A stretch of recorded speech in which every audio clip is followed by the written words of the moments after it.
And then these two entities came down. He said they floated. They didn't. Right. They didn't walk.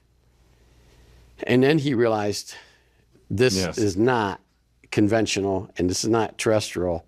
It's got to be extraterrestrial, because he's looking at these two entities that are very small. He'd say probably 4 foot, with huge heads, or he thought first they were heads, but as they started getting closer to him, he realized they were helmets.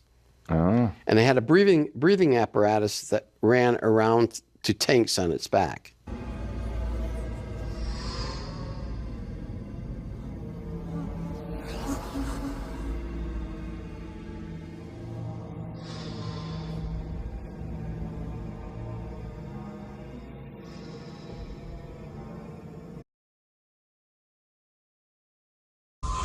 And I saw this big black cow laying down with its mouth, and I said, my God, they got a cow. I thought, what are they doing to it? And it was just laying there.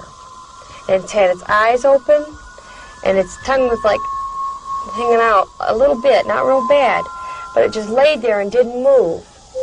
And they just were running their fingers over it like that, and running them down it and looking at their fingers. Now these are two little white? Two little silver beings, and their heads, it didn't look like there was no helmet on. So, because I thought, I wonder if they can breathe our air, so you would think like an astronaut helmet or something.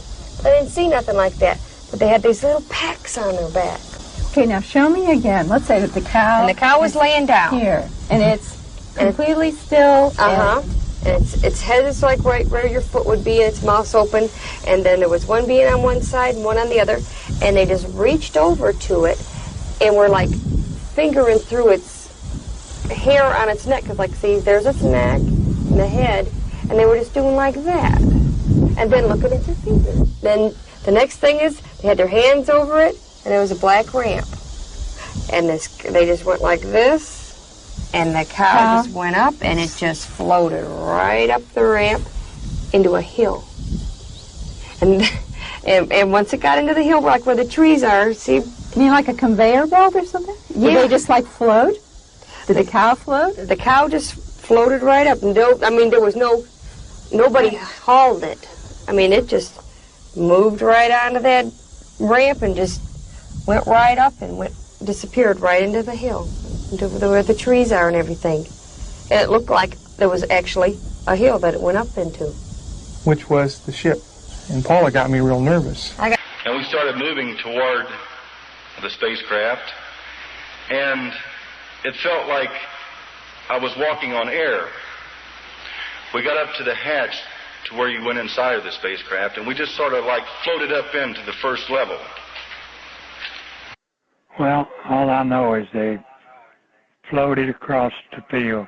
Maybe these guys that got me were not human. Maybe they were androids. It had a dome on the top and a platform around, and a couple of persons walked around walking on air. And 3 things appeared in the doorway of the craft, and they seemed to just glide out of the craft. They never touched the ground. They seemed to just glide. Its arms were raised in the air over its head, and it was floating. And I was being carried out of the house, and these beings have the ability to literally walk through walls, doors, solid objects.